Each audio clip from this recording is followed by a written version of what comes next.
Welcome to Woodbury Writes Podcast, a podcast about local authors and the work they do here in Connecticut. I'm here today with Stephen G. Bowling, who runs a nonprofit organization called the Prometheum Foundation that has a high school program called the Franklin Forum. The program teaches civility and civil discourse and the ability to disagree and still be agreeable, even in a passionate exchange of views. Steve's children's books are Calvin the Christmas Tree, Simon's Tree Party, Simon's Search for the Scary Dragon, and Simon's Rocket to the Moon. Steve's next book, Grandma's Haunted House, is coming out soon. All right, welcome, Steve. Thanks for joining us for Woodbury Writes. Hi, Sandy. Thank you, too. So that's an interesting range of things that you do, working with high school kids to promote civil discourse, as well as creating children's books that are beautifully written, beautifully illustrated. Would you tell our listeners about yourself as a writer and where your ideas come from? Sure. As you said, I write children's books, and I write probably for kindergarten to third grade, approximately. And it's they can be early reader books, or they can also be read to children. That's how I envision them as well. But my ideas come from my own childhood, to tell you the truth. I just think, what would I have done at that age, and what are the silly things that I would have done, and I write about them. That's where most of them come. And then also, I think just observing children in the world, what they do, what they talk about. Sometimes I get an idea from them. They're incredibly wonderful imaginations. They look at things and see all kinds of stuff that we don't. So I try to look at the world through their eyes. I love in the Christmas story that the trees have personality and aspirations and are very relatable from an adult perspective. I'll be honest, I enjoyed reading the books and took away a lot, and also from a children's perspective. Can you tell us a little bit about Grandma's Haunted House? Was that also part of your childhood experience? Yes, absolutely. You mentioned, just an aside there, you mentioned before that you liked it as an adult. I think it's important to write books that kids really enjoy, but their parents should enjoy them too. I mean, the parents read it to them, or they make sure they're okay, but it should be a story that's good for both. And that's what I do try to do. It should be an interesting story and a fun story for both. I'm excited about Grandma's Haunted House. Well, my parents were from West Virginia, and we would travel down there quite often to see my grandparents and my relatives. And my grandfather had passed when I was younger, but my grandmother would dote over my brother and I. Just we were, we could do no wrong, and she would bake things for us. And she lived in an old house, and it was by a creek, as she would say. And it was really nice. It was great, but at night it got a little scary because it creaked and it moaned and it groaned and pipes made noises. And there was a picture on the wall with the eyes that would follow you. It was really spooky. And that's exactly what I write about, that these two young kids go to their grandmother's house who they love, but at night, they imagine all kinds of ghosts and goblins coming out. It's a really fun book. I won't tell you the ending, but I remember those days being in my grandmother's house, and it was a house built in like 1914, and it had the exposed pipes for the heating system. And I mean, even in my growing up in Danbury, we moved into a house that had been built in the 20s, in the 70s. So you didn't know what the backstory was. And I don't know how many years I was very, very much in a hurry if I had to get up in the middle of the night to get out and back and make sure nobody was in the closet, all that kind of you bet. stuff. You So bet. I'll be first in line for that one when it comes out.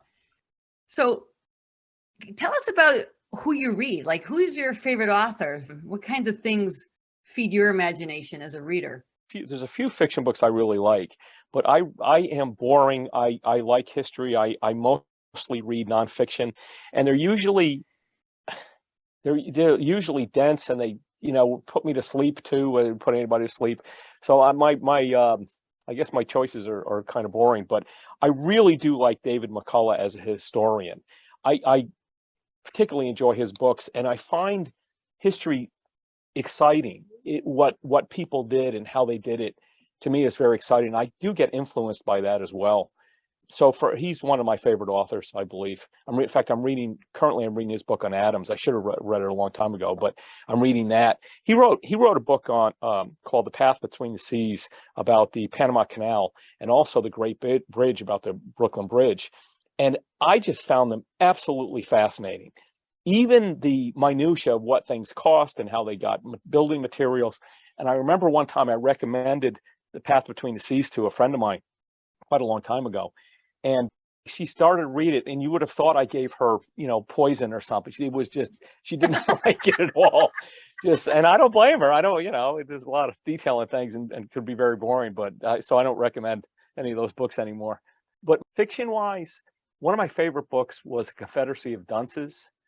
I don't know if you're familiar with. Oh, you probably are. But John Kennedy Toole wrote it, and he poor guy commits suicide before it gets published, and his mother went in New Orleans to publish it. Tulane Press published it, and the person who did writes that she came in and she had it on mimeograph paper, so that's how old it was. Boy. And he wouldn't read it, and he kept putting it aside, and just she was kind of nutty, I believe. And finally, she kept pestering so much that he said, "I'll read the first couple pages, tell her it stinks, and stop bothering me." And he read it, and they published it, and it won a Pulitzer Prize. And it's almost a cult book, but it made me laugh out loud. That's why I like that book so much. And then the other book I like is what Atticus Finch. Why am I having a Mockingbird. Mockingbird, To Kill a Mockingbird. And I read that recently. My girlfriend gave that to me as a gift, the 50th anniversary one. I absolutely love that book. I think she had such a way of making, I think Scout's 8 years old or something, but making an 8-year-old seem like an adult, but still talk like an 8-year-old and think like an 8-year-old. That I thought was incredible. And I really like that book as a fiction book as well.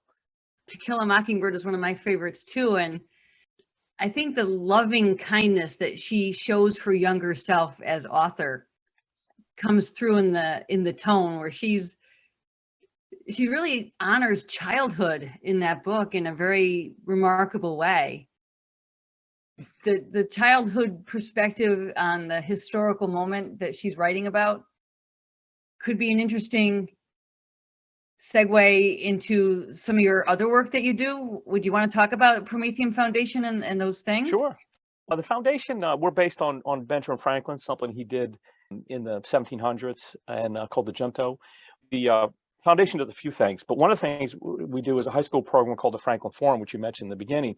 We try to get students to think about and examine and discuss and debate political, social, and philosophical issues.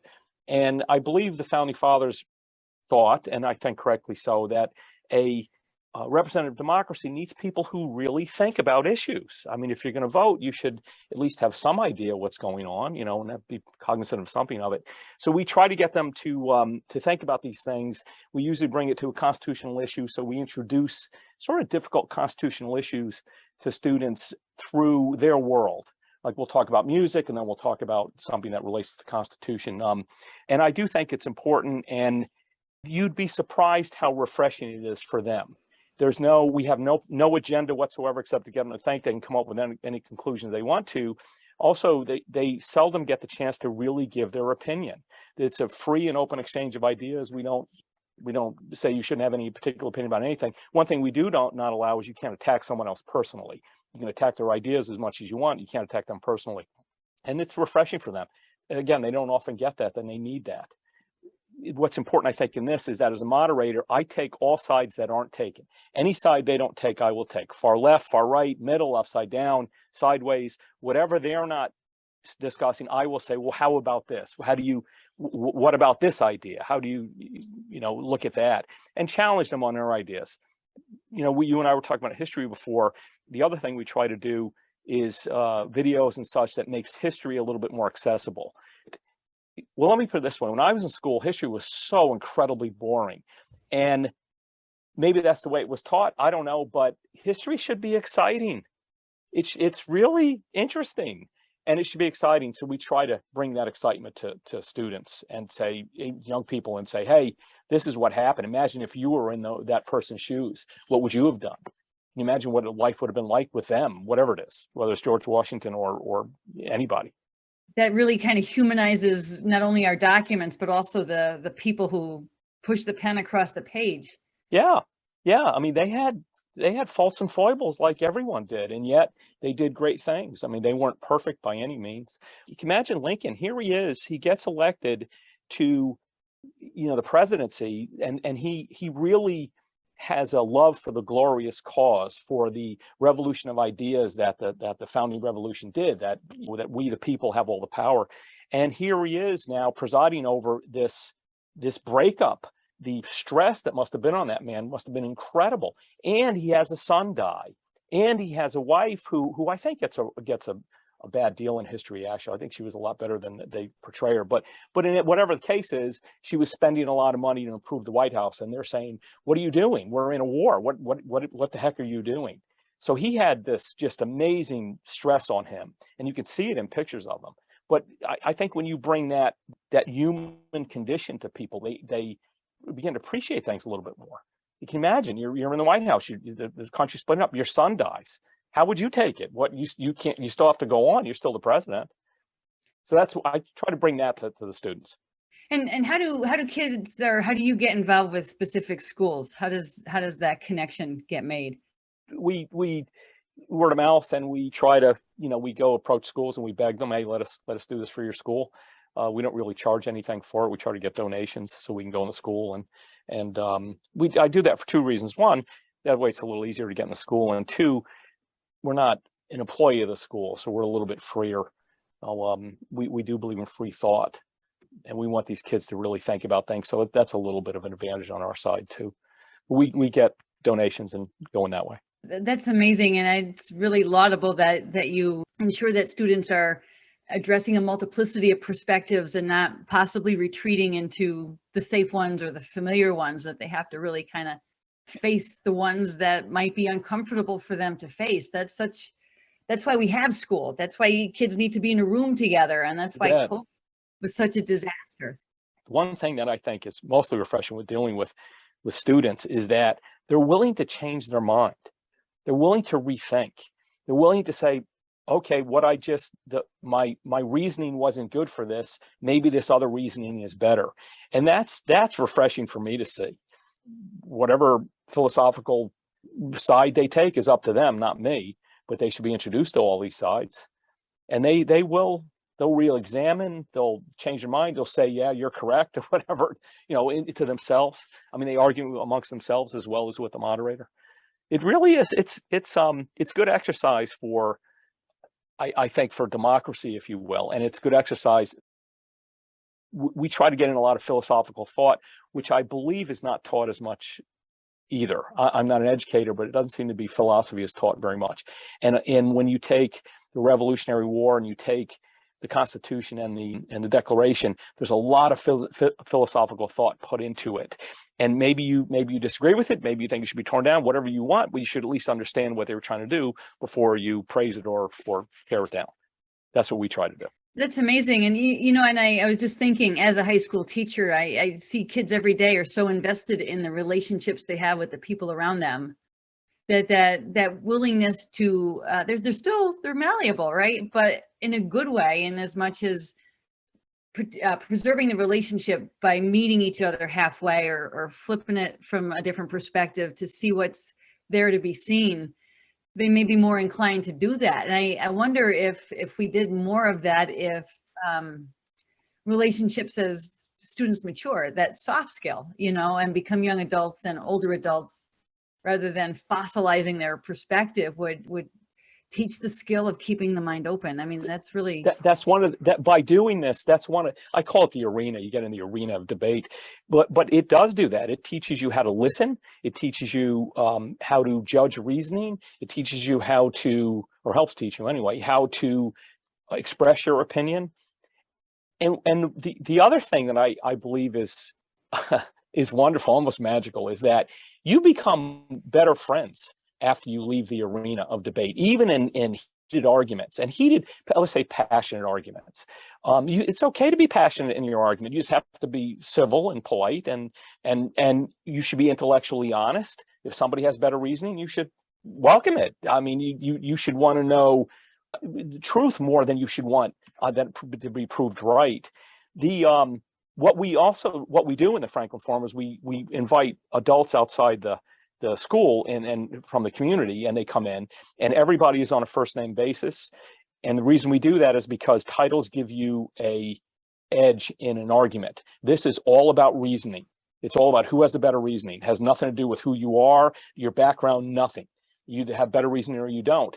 And we don't, everybody's opinion is equal. So the sophomore or the junior sitting there, and we have a lawyer, we have superintendent of schools come in sometimes, we have all of the mayors and things, they're by their first name. They're all on an equal playing field. It's whoever has better reasoning, and the kids love it. They seldom get that opportunity to discuss something freely without being graded for it or judged for it by a teacher who might have a different opinion and might, look unfavorably to them in the future. They are free to say whatever they want. It's good for their thinking. It's good for democracy because they get interested in governance.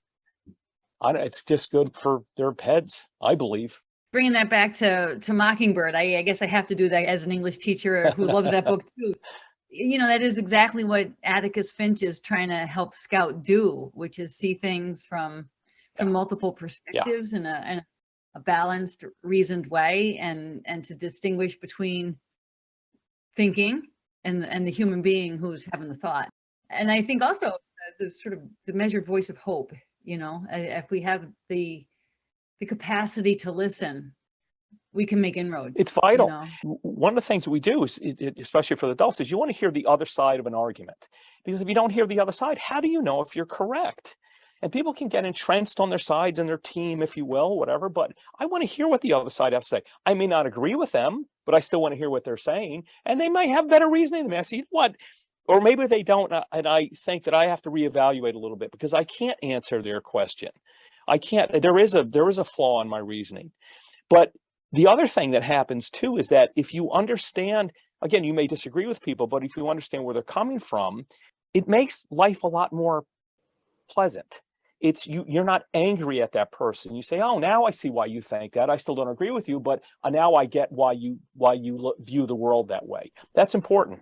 And the other thing that I think is important is, people often say, oh, we have to all agree and everything. No, we don't. Disagreement is part of democracy. Without disagreement, you don't have democracy.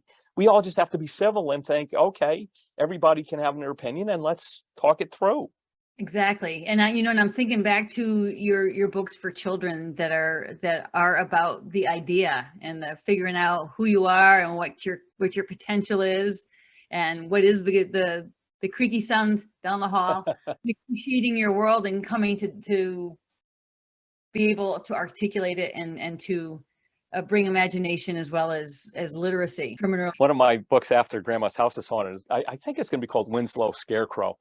And it's about these scarecrows who, one scarecrow invites the crows to come down and land on him and take a rest. And the other scarecrows are like, what are you doing? We're supposed to be scary. You can't do that.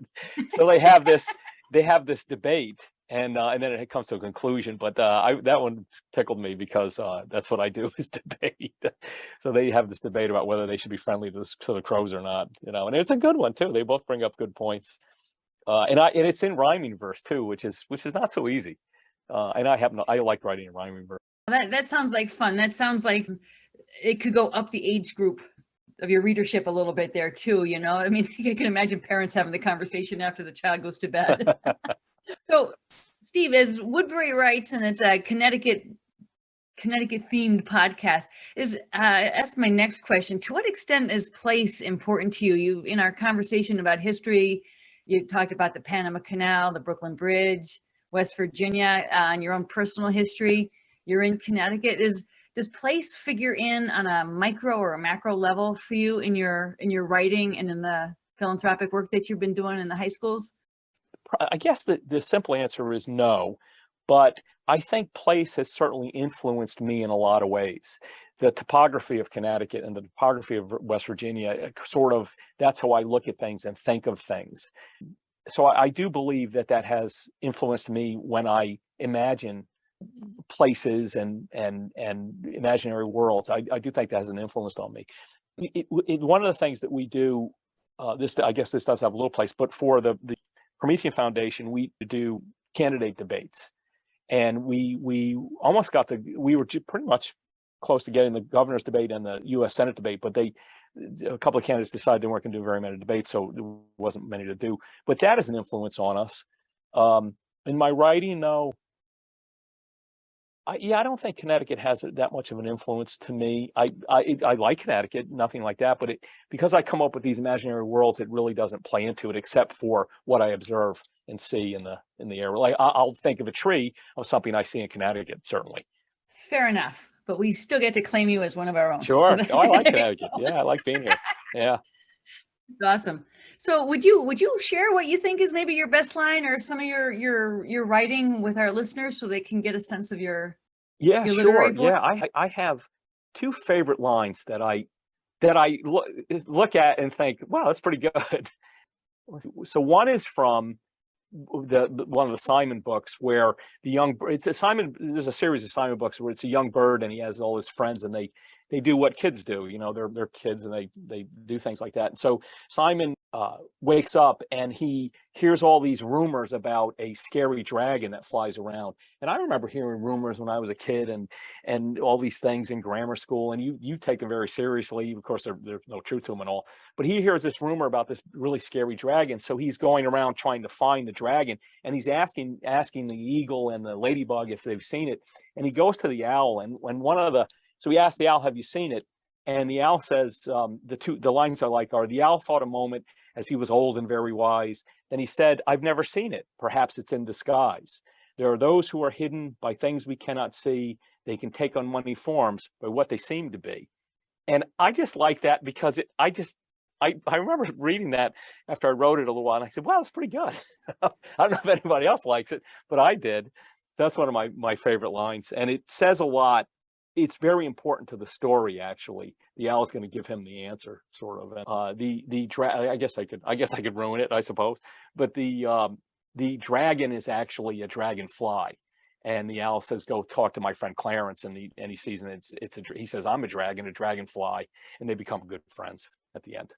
Tremendous life lesson wrapped in those lines. So I can see definitely how your book transcends your intended audience to a larger one. I think probably that's a lesson people would do well to hold on to all the time. Yeah, yeah. Like I said, it sounded pretty good. I liked it. I liked the line. And then the other line that I don't know why I like this line so much, but this is from the Scarecrow book, and I came up with this line early on, and I just enjoyed it so much. But this is after, so the Winslow has invited these crows to rest on him, and some of the crows are saying, "Hey, you shouldn't, you can't do this." And then and they're saying, "We're supposed to be scary. You can't do that." And then so one of them, so as he goes down, it says, "Now hold on there," said Jack, who had a pumpkin for his head. Jack wore baggy trousers that were green but mostly red. And I just think that line just tickles me. I just really like it. And that's one of my favorite lines. I mean, I look at it, I'm like, wow, that's pretty good. At least I got in my mind. Yeah, I agree. It's amazing what the creative muse can do with us if we let it. Yes. And sometimes, especially in rhyming verse, I don't know, people may or may not like the books, and maybe they're well written or they're not, but sometimes I look at it and I look at a line and again, rhyming verses can be difficult because not only do you have to move the story along, but the rhymes have to have meaning. I mean, they can't just be a rhyme, they have to have meaning to the story, and you're limited a little bit in your vocabulary. But I look at it and I think, wow, that is really clever. That came out of me. That was really clever. Again, I don't know if other people think it, but I do. Well, they are tremendously beautiful, well-written books, and you have a terrific website for sampling your text and seeing the illustrations and learning more about the foundation. Thank you, Steve, for your time this afternoon. I really enjoyed this conversation. Thank you. I really appreciate it.